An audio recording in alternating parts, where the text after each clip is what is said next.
아, 이 성경의 이 처음 1절부터 3장 1절부터 5절까지는요, 우리가 의롭다함을 받고 이 구원의 은혜를 누리는 게 오직 믿음으로 된다는 것을 무엇을 통해 입증했죠?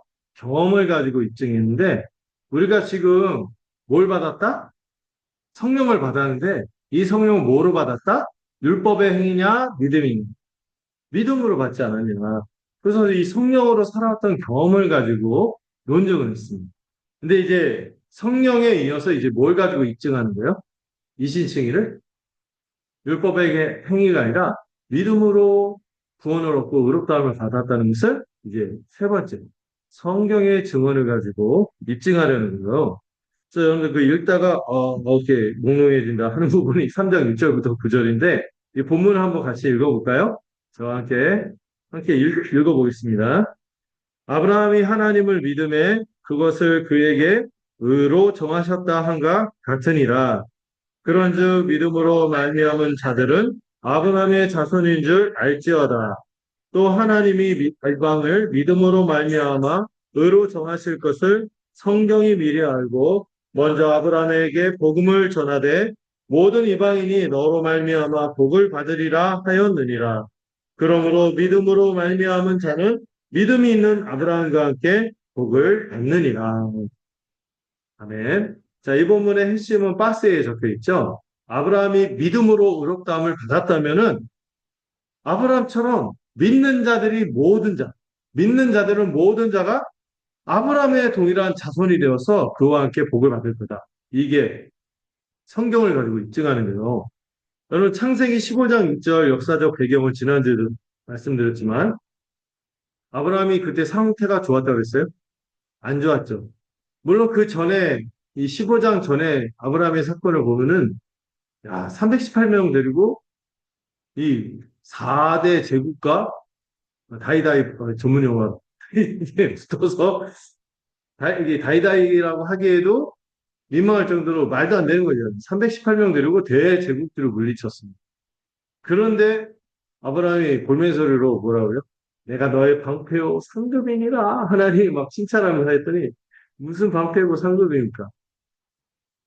상 주신다고 했는데 그 상 나눌 때 한 새끼가 없으면 새끼가 자식이 없으면 자식이 예.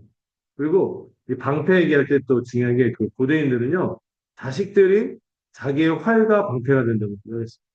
자기가 나이가 들고 할 때 누가 보호해줘? 보호해줘? 자식들을 보호해준다면서 방패 그 군사적인 의미로도 자기를 지지해 줄 수 있는 그런 어, 대상으로 생각한 게 자식인데 자식이 없으니까 무슨 방패냐 하나의 방패고 상급이라는데 한 마리 같다는 거예요.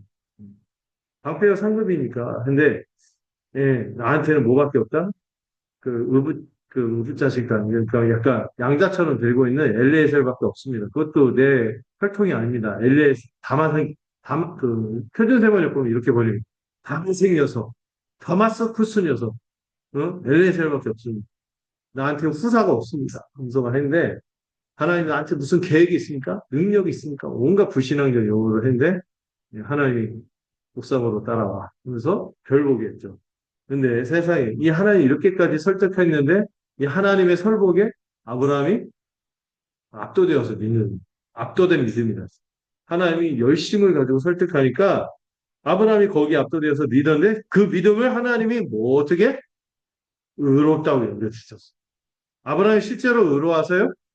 아니에요. 아브라함은 그냥 믿었어요. 근데 하나님은 그걸 의롭다 여겨주신 얼마나 큰 은혜입니까?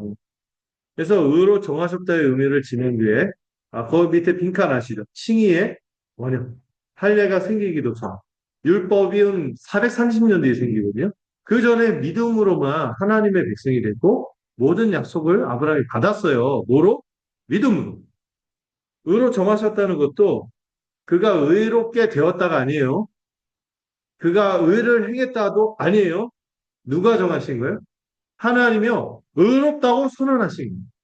그렇게 간주하고 계산하고 이거를 전가라고 말씀드렸습니다.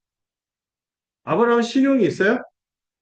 신불자예요. 신용불량자인데 하나님이 그에게 신용을 제공해 주신 의롭다고 여겨주신 그러면서 약간 좀 깊게 들어갔어요. 지난주에.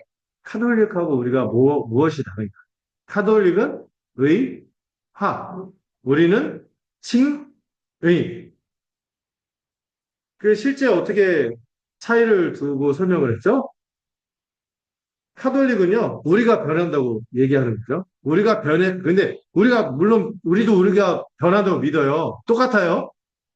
그런데 이 사람들은 변해야만 뭐 된다? 구원받는다고 얘기해요. 변하는 것이 구원의 조건처럼 되는 거예요. 그래서 더러운 사람을 씻어 깨끗하게 만드는 과정으로 의화를 얘기하는데, 여러분 그렇게 하면 우리 시작도 못해요. 음. 칭의는 뭐예요? 더러운 옷을 벗기고, 우린 여전히 거지야. 거지야. 거지지만, 예, 왕자의 옷을 입히고 깨끗한 옷을 입힌 사건이 칭의인 거예요. 음. 그런데 카톨릭은 의가 우리 안에 어떻게 돼? 주입이 되니까, 우리 안에 들어와 버리면은 그 의가 끝까지 보존되려면 누구 책임이에요? 하나님 앞에 갈 때까지. 누구 책임? 내가 잘 관리해야 돼. 그러니까 잘 관리해야 되니까 뭘 쌓아야 돼? 공덕이라고 해서 마일리지처럼 공로를 쌓아야 돼요. 응. 그 마일리지 아시죠? 비행기 탈 때 막 마일리지 막 이렇게 뭐 많이 타고 돈 쓰고 하면은 뭐 이렇게 내가 이게 뭐가 쌓이잖아요. 그래서 이코노미 가고 비즈니스 가고 그런 것처럼 이게 막 심하게 된 게 이제 연옥에서 돈 내면은 천국으로 딸랑 올라가다. 연벌, 면제 이런 것까지 연결되죠. 그러니까 이 의가 우리 안에 주입되고 그 의가 우리 책임이에요. 근데 여러분, 우리 의의 주소는 어디 있다 그랬어요? 인크레스 그리스도 안에 있어요. 하나의 보좌 우편에 거기에 있기 때문에 절대로 훼손되거나 손상되거나 변질될 수 의가 나타난 거지 의를 우리가 얻어서가 아니었어요. 의롭게 되어서도 아니라 그랬어요. 의가 우리에게 나타났고 하나님이 그 의를 정하셨고 우리에게 전가시켰어요. 카톨릭은요, 그 의가 점진적으로 의로워진다는 그런 상태의 변화나 운동하는 거죠. 운동 있잖아요. 움직이는 어떤 과정으로 이해했는데 그거는 아니에요. 그건 아니고 즉시 의롭다고 하나님이 선언하신 우리가 어떻게 느끼든 상관없어요. 하나님의 의의 선언이 있었던 그래서 카톨릭은 맨날 그 의를 관리해야 되니까 고해성사도 하고 보석이라고 하죠. 내가 죄 지으면 그 캄프라치 할 수 있는 행동을 해야 되고 돈 내야 되거나 아니면 막 봉사를 하거나 막 이런 식으로 요구하는데 우리의 변화를 요구하는데 우리는 그런 식으로 바뀐다고 생각해요. 하나님 은혜가 주어져서 법적 지위가 변화되었고 그거는 우리의 어떠한 건 상관없어요. 하나님 그냥 선언해 주시고 그래서 어떤 차이가 있냐면은 여러분 카톨릭은 그게 없다고 주장하는데 우리는 있다고 주장하는 게 있어요. 구원과 관련해서. 구원과 관련해서. 카톨릭은 뭐가 없어요? 평생 그걸 가질 수 없다고 얘기해요. 구원의 확신. 구원의 확신을 가지면은 안 되네. 늘 불안해. 내 구원을 이루기 위해서 어떻게 돼? 착하게 어떻게든 살아야 되고, 교회 가서 사제한테 이렇게 제가 죄를 지었나이다. 구회 성사하고, 또 카톨릭은 몇 가지 성사? 7가지나 있죠? 견진, 중보 성사, 이런 거 해서, 이런 성사와 또 선행과 이런 것들을 통해서 구원을 유지해. 그래서 내가 실제로 바뀌어야 돼. 우리도 바뀌긴 바뀔 거예요. 그런데, 이 칭의를 설명할 땐 그렇게 설명하면 된다, 안 된다? 안 되는 거예요. 음. 그래서 이거를 채무자의 상태로 예를 들어서 쭉 설명을 했어요. 네, 생략하겠습니다, 이거. 네. 궁금하시면은, 예, 유튜브 보시면, 유튜브에 다 올려놨어요. 서우 표정이, 나 그런 거 아니죠? 그 환하게 웃는 표정이 이렇게 가식적이라고. 서우 진심일까요? 네. 자, 신학적 메시지를 좀 살펴보겠습니다. 예, 칭의 두 국면. 소극적으로는 우리의 빚이 이 만달란트 빚이라고 해서 그 비유를 드렸죠. 만달란트가 얼마만큼의 빚이라고 했어요? 16만 년 이래야지. 그렇죠. 거의 국가 예산 이상 되는 그런 빚인데 이걸 단번에 사해 주신 거죠. 적극적으로는 예수 그리스도의 그 완전한 의로우심을 우리 것처럼 여겨 주시는 거죠. 그래서 이 더글라스 루의 글도 좋지만 저는 이 루터의 글이 되게 유명하거든요. 여기 써놓은 약간 영어 비스무리한 게 있죠. 예, 라틴어. 로마의, 옛날에 로마, 라틴어인데, 예, 라틴어가 뭔지 아세요? 로마의 언어예요. 옛날 로마 제국의 언어. 그 라틴어로 뭐라고 썼어요? 쉼을 justus et peccator. 잊어버렸어요. 한글, 한글 뜻만 알면 돼요. 의인이자 죄인. 여러분, 하나님 보실 때 우리는 뭐예요? 의인이에요. 하나님 보실 때 죄인이면 안 돼. 다 지옥 갈 거야. 그러면 하나님 보실 때 우리 의인이야. 왜? 그리스도 안에 있기 때문에. 근데 실제 우리 상태를 봐. 주변에서 보고 하면은 우리는 어떤 모습이야, 여러분들이? 이 죄인, 교회로 살아가는 게 죄인들 공동체, 고슴도치들이 모여서 그렇지만은 하나님이 보시기에 의인이. 그렇지만 여러분, 실망할 때마다 누구에게 가는데요? 우리를 고쳐주시고 온전케 하시는 그리스도에게 여러분 된다. 자, 그렇게 하면서 이제 새로운 내용으로 들어갔죠. 자, 그런데 7절에서 9절. 아브라함처럼 우리도 어떤 자손이다? 믿음의 자손이다. 그 얘기를 하는 거예요. 이 자손이, 이 자손을 이 바울이 여기서 다시 정리해요.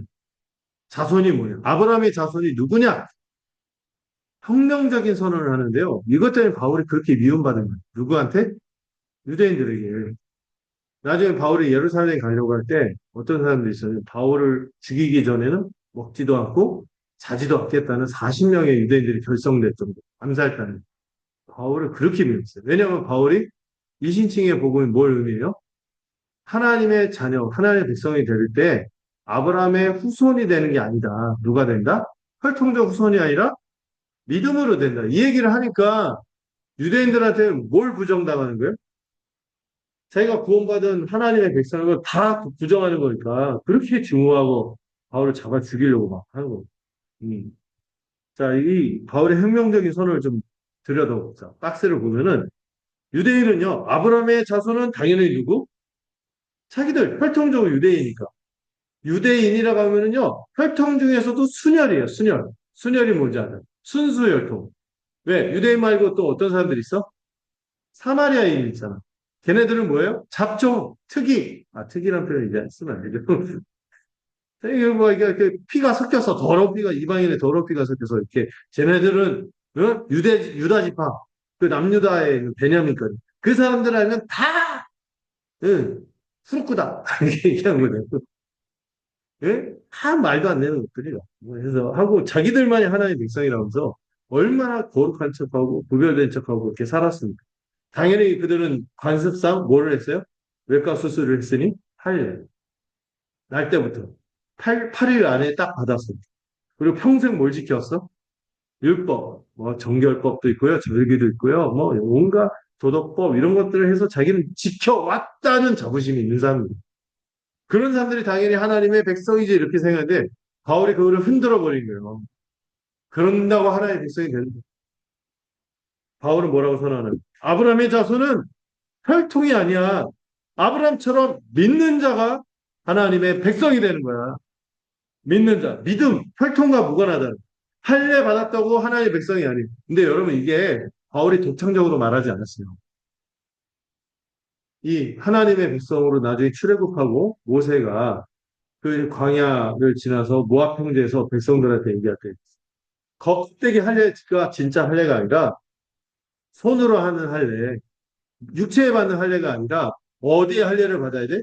마음과 귀에 할례를 받는 게 진짜 하나님의 백성이에요. 이걸 당부하면서 그랬어요. 근데 이 사람들은 맨날 육체의 행위으로는 자기가 할례 받았지 하나님의 백성이지. 이런 식으로 생각을 하는 거죠. 거기다가 너희들 율법을 지켜서 하나님께 구원받는다 했지. 근데 그런 율법의 행위, 율법을 지키고 너희가 하는 모든 것들이 필요 없어. 다 쓰레기 같아. 다 구멍난 양말이요. 뭐죠? 다 그 단어가 생각해. 뭐죠? 막, 엉망진창 되는, 뭐 어떤, 망태기 같은 거 있잖아. 그거 뭐라고 하던데? 어쨌든, 막 그런 거 있잖아. 뭘 담을 수도 없고, 막, 숭숭숭숭 빠진, 이런, 망태기인데, 구멍이 숭숭 나 있는. 음. 어쨌든, 중요하지 않아요. 중요한 건 개념이죠. 할례나 율법? 그런 걸로는 어차피 지키지도 못해, 너희들이. 그런 거 필요 없어. 하나님의 자녀가 되는 거는요, 뭔가 자격을 갖춰서 그 피가 좀 달라. 이런 게 아니에요. 입양된 거예요. 인간. 누구 때문에? 그리스도 때문에. 근데 입양된 왕자는요, 그가 혈통적으로 그 위에 선대하고 연결이 안 돼도요, 입양되면은 혈통처럼 그 인정이 다 되었어요. 특히 로마 역사를 보면요, 황제가 후사가 없을 때가 있어요. 아들이 없을 때가 있어요. 근데 우리나라 어떻게 하죠? 막 사촌 막 반개까지 막 싹 뒤져갖고 막 이렇게 어떻게 너 데려가갖고 왕으로 막 삼자를 그 이씨를 지켜야 된다. 이씨 조선. 이렇게 하는데 로마는 그렇지 않았대요. 혈통으로 후계자를 정하지 않고 아들이 없으면 어떻게 하는지 아세요? 아들을 입양하는데 어떤 아들? 좀 유능한, 능력 있는 사람을 입양했어요. 근데 이거 오해하면 안 돼요. 그래서 우리가 하나님께 입양되게 능력 있어서 입양됐다. 사실 이해하면 안 돼요. 어떤 걸 얘기하려는 거예요? 혈통과 아무 상관 없다는 거예요. 근데 중요한 건 뭐예요? 혈통이 아무 상관이 없는데, 일단 입양되면 이 사람이 뭘 누린다? 왕의 실제 친아들처럼 모든 특권과 권리를 마음껏 누리게 해줬다. 여러분, 우리가 하나님의 아들이 됐는데 정확하게 단어가 입양된 아들이라는 표현. 휘오네이아가 아들을 휘오 쓰고 휘오네이아는 입양이거든요. 우리는 하나님께 입양된 아들인데 여러분 예수 그리스도가 누리는 그 권세와 권리 하나님의 아들이 되는 권세를 얻었다. 이런 표현 있죠. 영접하는 요한복음 1장 그 권세에서 차이가 있는지 아세요? 차등이 있는지 아세요? 없어요. 동등한 권리를 누린다는 거예요. 예, 그 안 믿을까봐 실제 역사에 예도 들었죠. 여러분, 율리우스 카이사르 누군지 아시죠? 로마의 최초 황제 시저. 이 카이사르라고도 하고요. 영어식으로는 시저라고 하고요. 그 케사르라고도 하고요. 독일식으로는 카이저. 러시아로는 짜르. 이게 다 똑같은 표현이에요. 카이사르에서 나온 표현이죠. 시저 다 같은 표현이에요. 나라마다 그 자기네 뭐죠? 그 방언식으로 그 표현한 거죠. 이 황제가요. 이 카이사르가 황제가 되기도 전에 브루투스 너마저도 하고 죽었잖아요. 근데 이 사람이 후사가 있어요, 없어요? 친아들이 없었어요. 그런데 아우구투스라는 이 조카가 있어요. 그 옥타비아누스, 이 똘똘한 조카가 있었는데 이 조카를 입양합니다. 근데 이 조카도 친조카가 아닌 가능성이 있는 약간 그런 혈통이 진짜 카이사르 연관이 거의 없을 거다. 여기에는 사람인데도 아주 똘똘해서 입양해. 그리고 실제 시저의 이름을 받고 황제가 되는 그 성을 써서 황제의 칭호로 그렇게 정했죠. 근데 아우구스투스 자체도요 친아들이 없었어요. 그래서 혈통이 아닌데도 티베리우스라는 장군을 입양을 해서 그 황제를 이어갑니다. 자, 입양의 효과는 뭐예요? 제 여기서 중요한 거는 능력이 있어서 입양을 우리도 그래서 구원받을 만하네. 이러면 안 된다 그랬어요. 여기서 중요한 건 뭐예요? 혈통과 무관하지만 모든 상속권을 획득하며 이름이 바뀌어요. 아브라함이 됐듯이 우리도 이름이 바뀐다는 거는 단지 그냥 그 이름이, 호칭이 바뀐다는 게 아니에요. 그 이름에는 권세도 있고, 그 모든 그 존재, 이게 변경이 되고, 법적으로 완전한 아들이 된다. 그래서 우리는 아브라함의 입양된 자손인 것입니다. 혈통은 무관하며, 방법은 믿음이고, 결과는 완전한 상속권을 누리며, 그 이름은 뭡니까? 여러분들의 이름은 뭐라고 했어요? 영어로 해보세요. 기억나세요? Being in Christ. 그리스도 안에 있는 주. 이게 중요한 빈칸을 적겠습니다. 힌트는 여기에도 있죠. 그러므로 믿음으로 말미암은 자들은 뭐인 줄 알지어다? 아브라함의 자손인 줄 알죠. 이 얘기를 하는 거죠. 성경이 미리 그렇게 있다. 하는 거죠. 이게 그래서 바울이 8절에서 이런 표현을 써요. 복음을 미리 전하는. 아브라함 보고 너의 능력이나 나는 금수저가 아닌데 이런 걸로 좌절하지 말고 뭐로? 믿음으로 된다는 걸 받아. 그 복음이 미리 전해져. 구약에 이미 복음, 하나님의 약속의 복음. 이게 주어졌다는 거예요. 하나님의 구원 경륜은요, 차별이 없습니다. 그래서 이거를 보편성이라고. 차등이 없어요. 여러분 예수 믿고 1등 시민, 2등 시민 이런 게 있어요? 없어요? 없습니다. 1등 시민, 2등 시민 이런 거 없어요. 동등한 하나님의 자녀예요. 아브라함의 자손. 처음부터 무엇이 포함되어 있냐면은 누가 구원받는 게 이방인이 구원받는 게 하나님 약속 주실 때문에. 아브라함은요 혼자 복 받으라고 복 받은 게 아니에요. 너를 통하여 천하 만민이 뭐를 얻을 거다? 복을 얻을 거다. 아브라함 자신이 복덩어리가 됩니다. 이 사람하고 잘 지내면 이 사람하고 동일한 삶의 결과, 이 사람이 추구할 같이 추구하고 이 사람의 믿음을 같이 소유하면 치 복을 누리는 거예요. 근데 이거를 적대하면 그 복을 누릴 수가 없죠. 믿음으로 되는 거예요, 믿음. 방법의 일관성. 오직 믿음으로.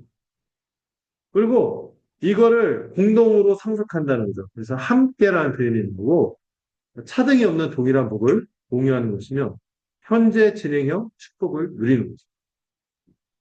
혹시 빈칸이 있나요? 이방인 구원, 방법의 일관성, 오직 믿음으로. 그렇죠. 여기까지 혹시 빈칸이 있을까요? 네. 알겠죠. 어디요? 처음부터 포함된 이방인 구원. 이방인 구원. 자, 그러면 예, 다시 이 세 가지를 같이 바울이 엮어서 설명하고 있구나 하는 걸 알 수 있다는 게 박스입니다. 아브라함의 복의 구체적인 내용인 거예요. 아브라함이 받은 복은 하나님 앞에서 무엇을 받은 거예요? 의롭다는 칭의의 복을 받았다는 거예요. 여러분 이 칭의를 받으면요. 아브라함이 15장에서 의롭다함을 받고 그다음부터 의롭게 살았나요? 엉망이었죠. 16장에서 옛날 어른들이 그런 얘기 했잖아요. 씨앗을 보면 돌 묻혀도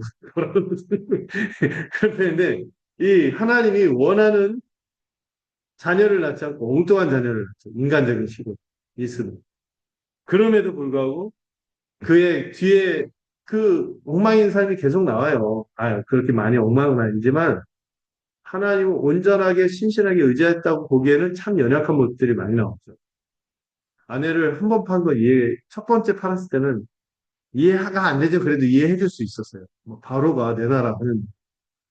근데 동네 양아치 같은 아비멜렉이 야, 너희 아내 이쁘다 하더니 잽싸게 데려가세요. 이랬어요. 두 번째.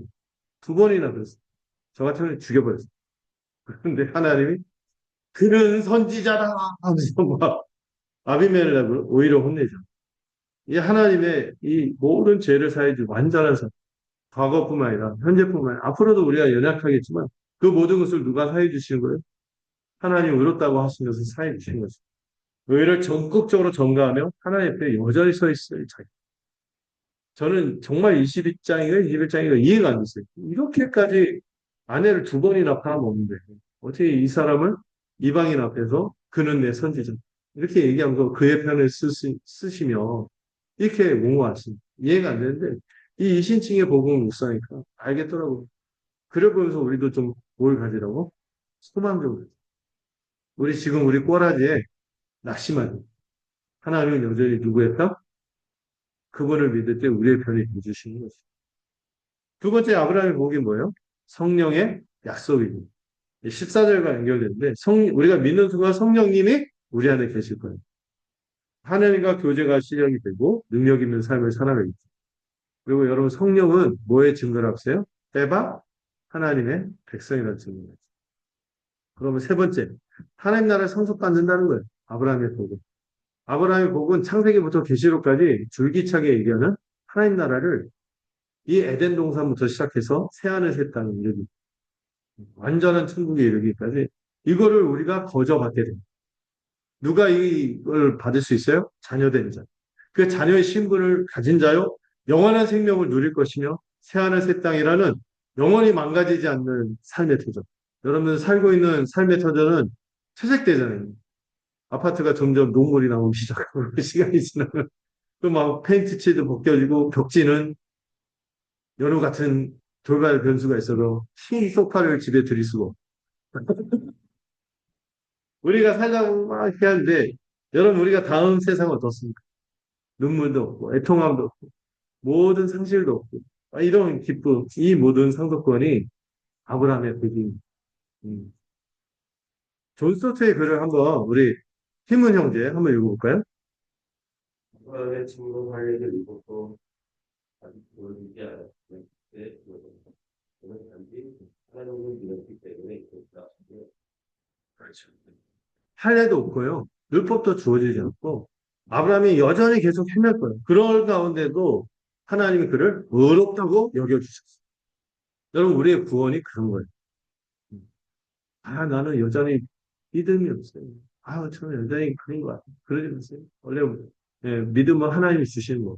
내가 이 은혜를 귀히 여기고 그렇게 살아가고 내가 그 진리방을 어제 부끄러워 오늘 아침에 내가 행했던 그 입을 킥할 만한 일들 이런 거 상관없이 여전히 하나님은 누구 안에서 누구를 통하여 우리를 보시고 그리스도를 통하여 우리를 보시기 때문에 우리가 오늘을 사는 오늘 그 복이 내일 아침 다시 회복이 되고 일어날 줄로 믿습니다. 예. 그게 복음인 거예요. 자, 마지막 10절, 14절. 마지막이지만 아직 내용은 좀 더 나왔어요. 적용도 해야 되고 하니까. 10절, 14절 한번 같이 읽어볼까요? 자, 여러분들 함께 읽어주시기 바라겠습니다. 시작! 내가 이들이 이것을 대로 그들이 하지 않는 자는 건설을 하겠습니다. 또 하나님을 아시는 그것도 아니면 그들이 날 지켜만 이들이 당신은 그 하리라 하였습니다. 그거 그래서 하나님은 그거를 하는 사람은 그 상황에서 하리라 하였습니다.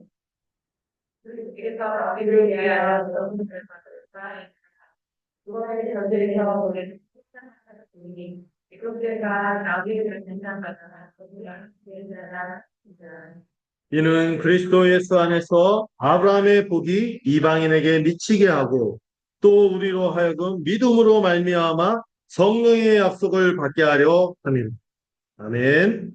네, 오늘 3장 1절부터 14절은 뭐로 시작해서 뭐로 끝나요? 성령으로. 성령의 약속을 믿음으로 받자. 그 얘기를 다시 하는데, 먼저 얘기하는 게, 약간 확인사살 같은 논리를 펼쳐요. 뭐냐면은, 율법으로 된다, 안 된다? 안 될 수밖에 없는 이유를 이제 논증은, 율법으로는 안 될 수밖에 없어. 그리고 오직 이거를 해결할 건 뭐밖에 없다? 십자가밖에 없어. 여러분, 믿는 내용이 뭐예요? 십자가예요. 예. 자, 이 박스가 이 논증을 좀 요약한 거예요. 율법 행위에 속한 자는 저주 아래 있고 아무도 율법으로는 의롭게 될 수 없다. 그러나 그리스도께서 우리를 위해서 원래 율법을 피할 수가 없는데 이 율법의 저주를 피할 수 없는데 우리 대신 이 저주를 받았고 여기서 우리를 값을 치르심으로 완전히 자유하게 하셨죠. 속량. 그러므로 우리는 그를 믿음으로 아무것도 한 게 없는데 아브라함의 복과 성령의 약속을 받는 거다 하고 얘기하는 거죠. 자, 율법의 저주, 확인사사는 저주를 선언하는데 신명기를 인용한 말씀입니다. 이 율법의 말씀을 실행하지 않는 자는 저주를 받을 거예요. 여러분 이렇게 이해하시면 안 되는 거죠. 이 율법의 말씀을 믿지 않는 자는 저주를 받는다가 아니에요. 뭐 하지 않는 자? 율법의 행위는 율법을 믿으라는 게 아니에요. 율법은 뭐 하라고 준 거예요? 행하라고 줬어. 근데 그거를 행하지 않으면 반드시 뭐가 따른다? 저주가 따른다는 거예요. 근데 그 율법의 기준이 뭐고, 율법이 요구하는 그 커트라인이 뭔지 알아야겠죠? 지금 예찬이가 평안하겠죠? 옛날에는 지금쯤 예찬이 마음이 쫄려요. 우리 때는 뭐가 있었어요? 연합고사가 있었어요. 연합고사가 있어서 100 몇 점인가가 커트라인이었어요. 내가 그 160점인가 뭐 그랬던 거 기억이 나요? 이걸 넘냐, 안 넘냐에 따라서 인문계를 가냐, 아니면 이상한, 실업계, 그 맥주로 머리 감은 형들을 만나게 되는. 이 쫄려갖고 시험을 쳤다면. 이 커트라인이 있는데, 이거 못 넘어서면은, 고등학교를 제대로 못 가던 시절이죠. 좋은 시절 살고 있죠. 그런데, 이게 기준이 뭐예요? 일단, 이 대상은 뭐예요? 아무도 이거 하이패스로 갈 수 있는 사람이 없어. 누구든지 다 예외 없이 율법은 누구의 법? 창조주시의 하나님의 법이기 때문에 예 없이 이 법이 적용돼요. 모든 인간, 피조물인 모든 인간은 이 율법 아래 있습니다. 왜냐고요? 율법은 누구의 법? 모든 만물을 지으시고 다스리는 하나님의 법이죠. 근데 문제는 이 하나님이 완전하고 거룩하신 분으로서 기준을 세우셨으니 어떤 기준이요? 두 가지 기준. 첫 번째, 모든 일은 everything 또는 all, all thing 이렇게 얘기할 수 있을까요? 모든 율법의 모든 조항. 여러분 전에 출애굽기 하면서 십계명 배웠던 거 기억나세요? 하이델베르그에서 그 십계명 풀 때마다 저는 어떤 편에서는 야 대단하다 이 십계명 또 어떤 면에서는 숨 막힌다 십계명 왜냐하면은 십계명의 의미를 깊이 들여다보면은 여러분 우리가 1계명부터 십계명까지 우리가 피할 수 있어요 없어요? 이 도덕법인 십계명조차도 우리는 깊이 그 의미를 들여다보면요 야 모든 계명을 다 어긴 자들이 의식법, 물론 이 의식법은 지금 대체했어요. 예수 그리스도의 십자가로. 근데 그 의식법들 있잖아요. 우리가 그 지키고 살아요? 안 살아요. 유대인들도요. 의식법은 있지만 진정한 참된 제사를 드리나요?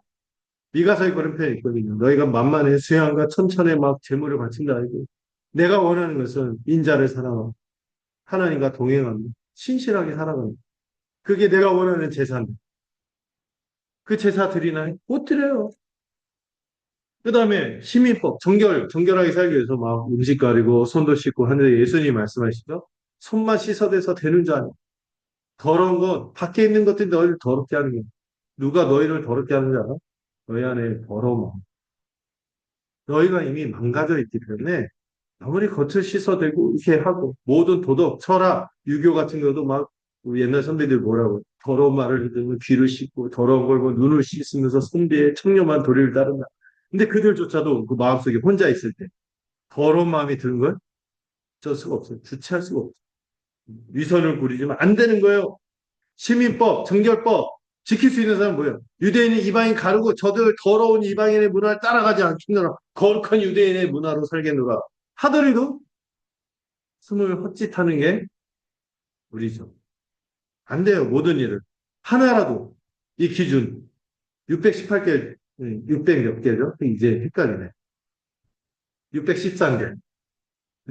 네. 이 숫자를 잊으면 안 돼요. 365 더하기 240이거든요. 248개. 정확히. 248. 뼈가 248개를. 뼈에 사무치게 하라고 365.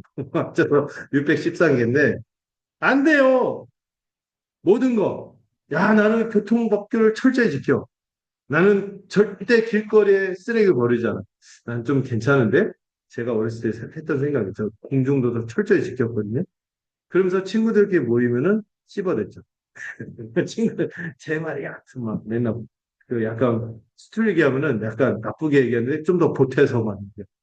이게 우리의 모든 거 지킬 수 있나요? 아니에요. 자, 나름대로 도덕적으로 저는 결백하게 살았습니다. 얼마나 결백한다. 하나님 앞에서 떳떳할 수 있어? 없습니다. 아무도 없어요. 마음까지 들여다보시는 하나님. 어떻게 주장할 수 있어요? 문제는 우리가 다 지켰다 하더라도 또 하나의 문제가 있으니 all thing뿐만 아니라 always. 뭐예요? 항상 지켜야 돼. 근데 제가 막 농담으로 얘기했죠. 우리에게 치명적인 두 기간. 사춘기와 갱년기가 있잖아.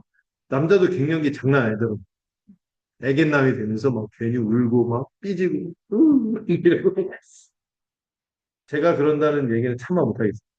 저도 애견남이 되는 것 같은데 막 어떤 거에도 내가 비전을 가지고 그 뭐죠? 강철적으로 가겠노라 해서 막 다짐하고 막 지사적으로 막 내가 주의 복음을 위해서 흔들리지 않고 이렇게 했는데 그 같이 왔는 동역자가 이렇게 하는데 걔는 칭찬받고 난 그 일을 하는데 인정 안 하는데 삐져갖고 이게 얼굴 안 보고 싶어.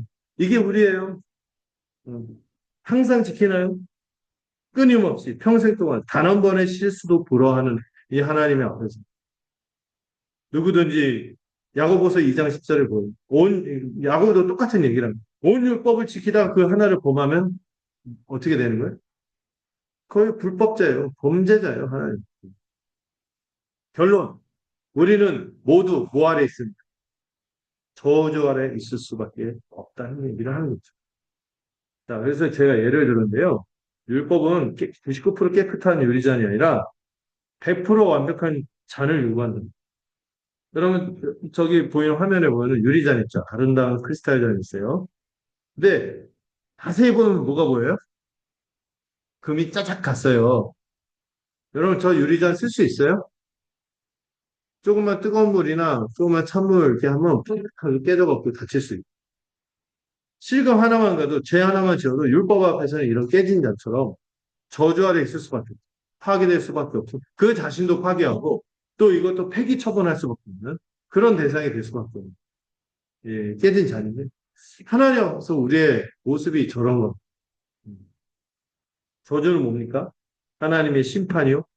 창세기 3장 이후에 빠져 있는 이 죄인의 삼중의 소외가 여기 빠진 게 있는데 가난, 죽음, 고통, 질병, 고독과 소외 이런 이 삼중의 소외가 있는 거죠. 하나님과의 관계도 바뀌고 사람과 사람 사이의 관계가 늘 갈등이 있을 수밖에.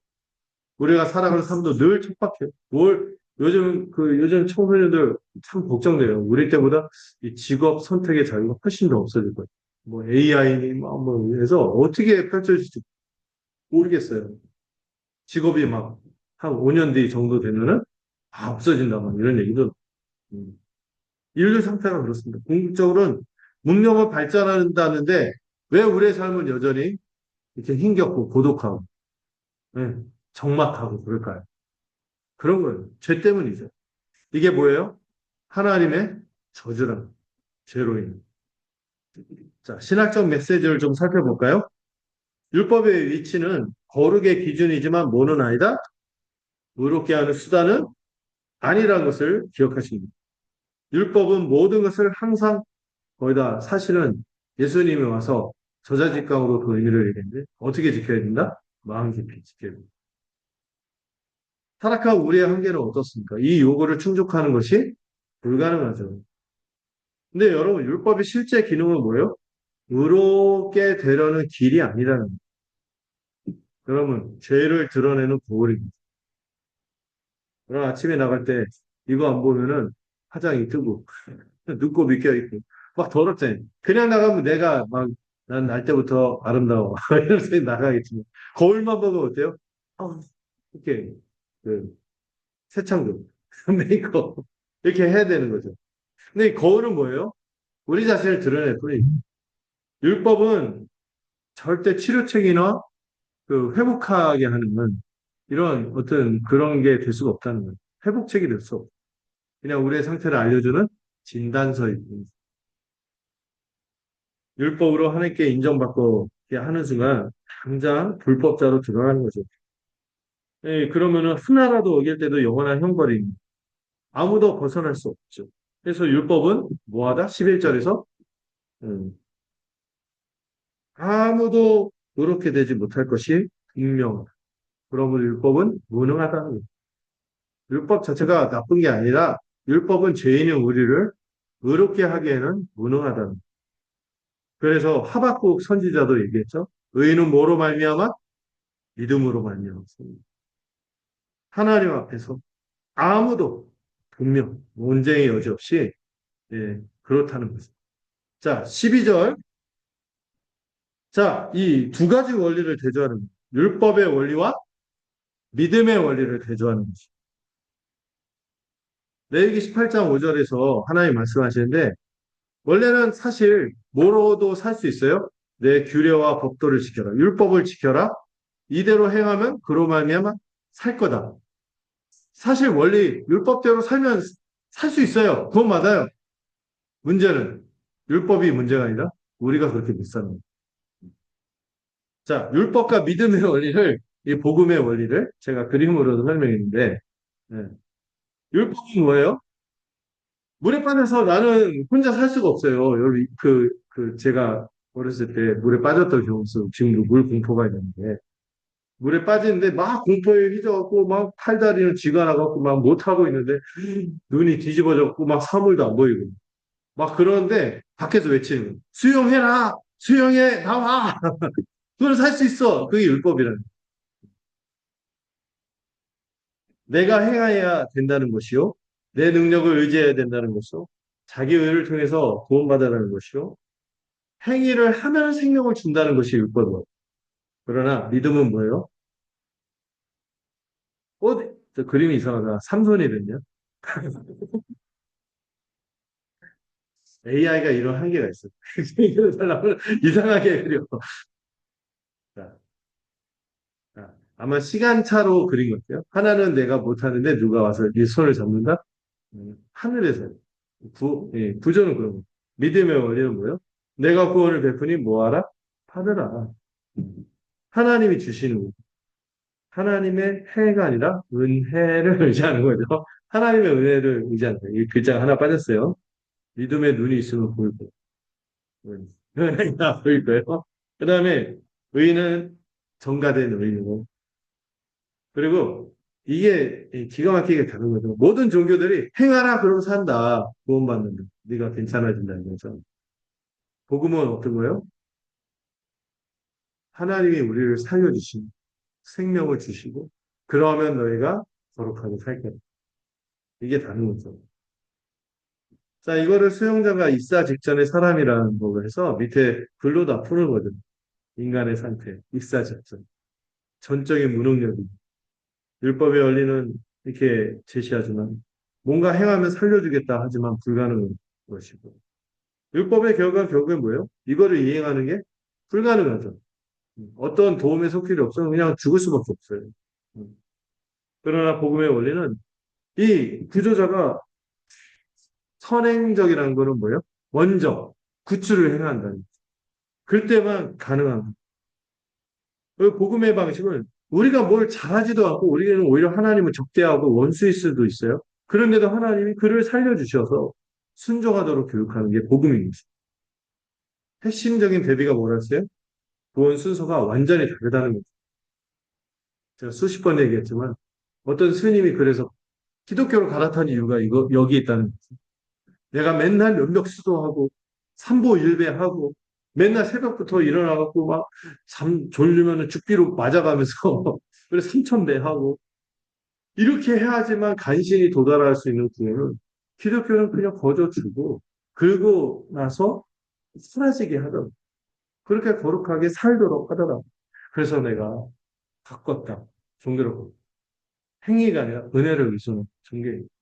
여러분, 모든, 이 불교 같은 고등 종교뿐만 아니라 사이비 종교들까지 보면은 다 뭐를 이제 자기가 고단하게 무엇인가 해갖고 늘 그 안에서 비교하고 늘 하나님께 신께 도달하려고 막 그 참혹한 행위로 문신을 하고 막 칼로 자해를 하고 그 바알과 그 뭐죠? 엘리야와 그 바알의 선지자 대결할 때 보면 막 이상한 신비적인 거 막 신접해갖고 빙의 돼갖고 와 이상한 얘기하고 막 칼로 자기 막 피를 막 내기 뭔가 여러분 사이비 종교들 보면 막 그렇게 하죠. 극단은 뭐예요? 자기 자식까지 불태워가지고 그렇게 해야지만 구원을 얻는다는 이 모든 헛된 구원의 도리 율법의 행위들 우리가 믿는 복음이 얼마나 다릅니까? 하나님께서 전적으로 우리를 구원해 주시 정말 이거는 초월의 복음, 초월의 진리. 사람이 헤아려 알 수가 없는 거고 개발할 수도 없고 발명해낼 수도 없는 하나님이 선물로 주신 복음입니다. 아멘. 자, 이 붉은 이번 전에까지만 할게요. 자, 율법의 진정한 역할은 뭡니까? 아까도 말씀드렸지만 죄를 깨닫게 하는 거죠. 음. 그래서 뒤에 사장에서 그런 표현을 써요. 몽학 선생이라고 일단 지금 바뀌었죠. 초등교사. 그리스도께로 인도하는 거죠. 그리고 뭐가 필요하다는 것을 보여줘요.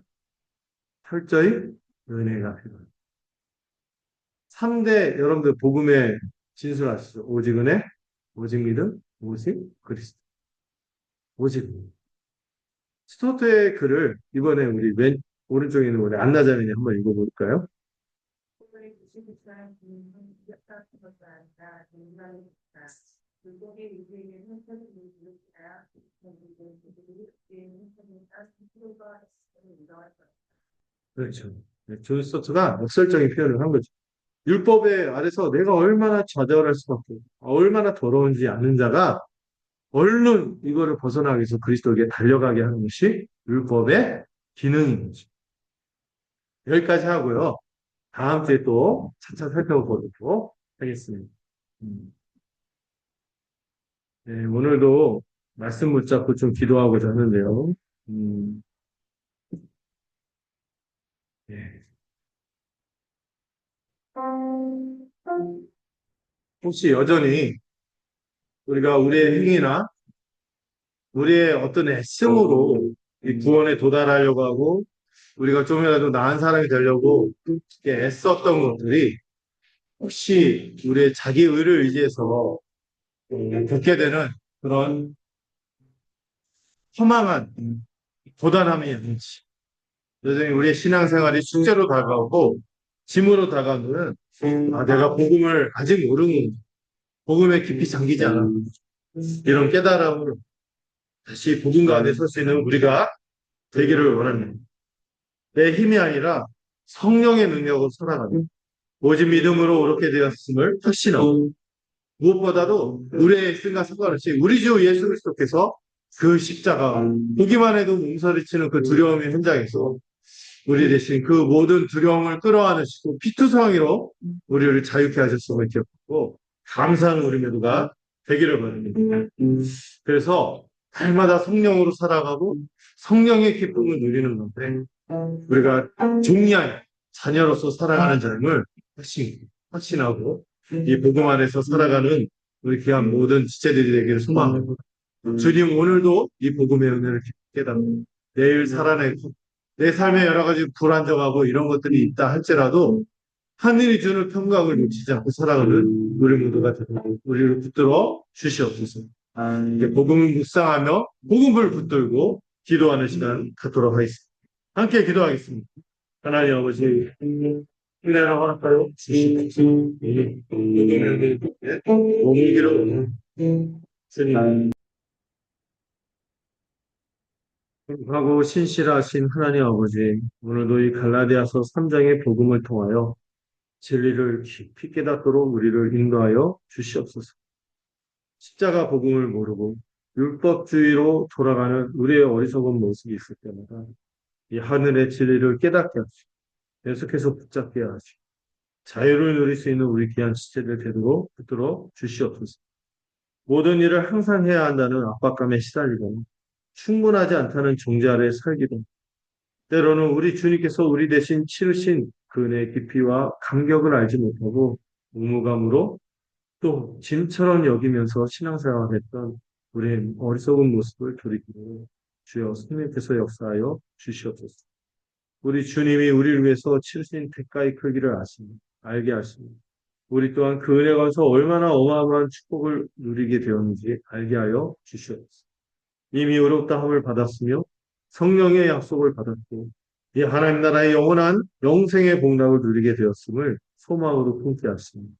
이 복 안에서 우리의 삶을 들여다보며 이런저런 우리의 눈에 보이는 것들에 흔들리지 않게 하시고 압박 가운데 허망한 조급함을 갖지 않게 하시고 주님 하루하루를 굳게 그 은혜의 발을 딛고 살아갈 수 있는 우리 귀한 지체들 되도록 붙들어 주시옵소서.